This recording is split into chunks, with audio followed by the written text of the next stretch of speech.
আজকে তোমাদের জন্য নিয়ে এসেছি মাত্র 10 মিনিটে খুব সহজে তৈরি হয়ে যাওয়া অপূর্ব স্বাদের একটা মিষ্টি রেসিপি। এটা অনেকে অনেক রকমভাবে বানায়, আমি আজ কিভাবে বানাচ্ছি সেটাই দেখাবো। Recipe bread milk toast.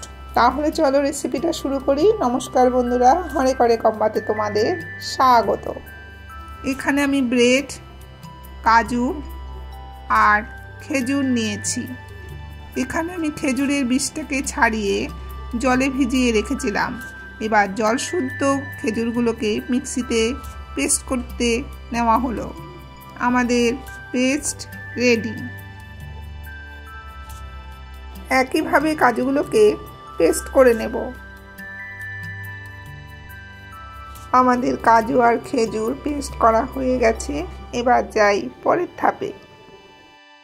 এখানে আমি ব্রেডগুলোকে হালকা করে সেঁকে নিচ্ছি, খুব কড়কড়া করে কিন্তু সেঁকবো না।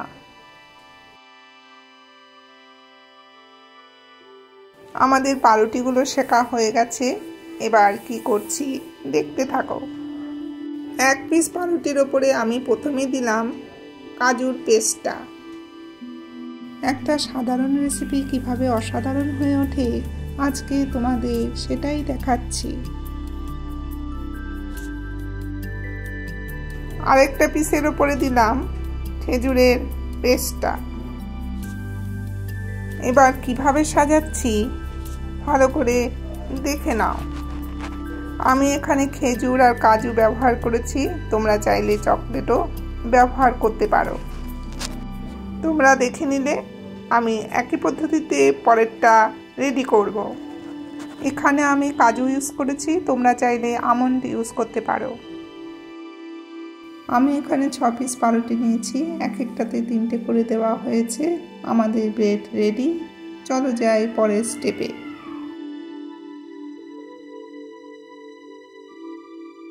ফ্রাই প্যানটা গরম হয়ে যাওয়ার পর ওর মধ্যে 1 চামচ বাটার দিয়ে দিলাম। যতটা কম সম্ভব আমি বাটার ইউজ করেছি, এর থেকে কম বাটার ইউজ করলে খেতে ভালো লাগবে না। বাটারটা একটু গলে যাওয়ার পর ওর মধ্যে পাউরুটিটা দিয়ে দিলাম। এবার পুরো প্রসেসটাই হবে কিন্তু লো ফ্লেমে। এই পিঠটা বাটারে সেঁকা হয়ে গেল। এবার উল্টে দিচ্ছি। পাউরুটিটাকে উল্টে দেওয়ার পর প্যানের মধ্যে যেটুকুনি বাটার ছিল ওর মধ্যে ঘুরিয়ে আবার 1 চামচ বাটার দিয়ে দেওয়া হলো। পুরো পাউরুটিটার মধ্যে যাতে বাটারটা অ্যাবসর্ব হয়ে যায় তার জন্য পাউরুটিটাকে উল্টে পাল্টে ওর মধ্যে বাটারটা দেওয়া হচ্ছে। আমরা খুব বেশি বাটার খাবো না, তার জন্য এই প্রসেসে করা হচ্ছে। পাউরুটিটা বাটারে সেঁকা হয়ে গেছে। এবার চলো ফাইনাল স্টেপে। এবার প্যানের মধ্যে অল্প করে দুধ দিয়ে দিলাম। এই দুধটা কিন্তু জাল দেওয়া। আমি এখানে অল্প অল্প করে দুধ দেব আর পাউরুটিটাকে উল্টে পাল্টে দিতে থাকবো। এখানে আমি 1 চামচ চিনি দিয়ে দিলাম কিছুটা দুধ। দেখো আমি কিন্তু 2 রকমভাবে খেয়ে দেখেছি। বেশি করে দুধ দিয়ে পাউরুটিটাকে দেওয়ার পরও উপর দিয়ে দুধ ঢেলে দিয়েছি। আবার অল্প অল্প করে দুধ দিয়ে আস্তে আস্তে পাউরুটিটাকে হতে দিচ্ছি। দ্বিতীয় প্রসেসিংয়ে হয় কি জানো তো, পাউরুটিটা দুধটাকে আস্তে আস্তে অ্যাবসর্ব করে, তাতে ভেতরে ক্ষীর হয়ে যায়। ওটা খেতে অসাধারণ লাগে। আমি কিন্তু ওপর দিয়ে কোনো দুধ ঢালছি না, আবার বেশি দুধের মধ্যেও কিন্তু পাউরুটিটাকে রাখছি না।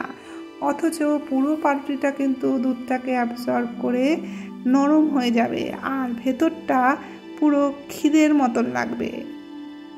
আমি এখানে 1 চামচ চিনি দিয়েছি, যেহেতু খেজুর আর বাদাম দুটোই মিষ্টি আর বেশি মিষ্টি খাবো না বলেই এখানে 1 চামচ চিনি দেওয়া। তোমরা যেমন মিষ্টি খাবে সেই অনুযায়ী চিনি অ্যাড করবে। দেখো চারিদিকে কিন্তু সরটা জমে যাচ্ছে। দুধটা ঢালার পরে ওই চারিদিকের সরটা কিন্তু মিশিয়ে দেবে। তোমরা দেখতেই পাচ্ছ পুরো পাতুরিটা কিন্তু সফট হয়ে গেছে আর দুধটা জমে কিন্তু ভেতরে ক্ষীর হয়ে গেছে। আমাদের ব্রেড মিল্ক টোস্ট প্রায় রেডি। খুব কম সময়ে একটা অপূর্ব স্বাদের ডিজার্ট। ছোট থেকে বড় সবাই খুব মজা করে খাবে, আর একবার খেলে আরেকবার খেতেই হবে।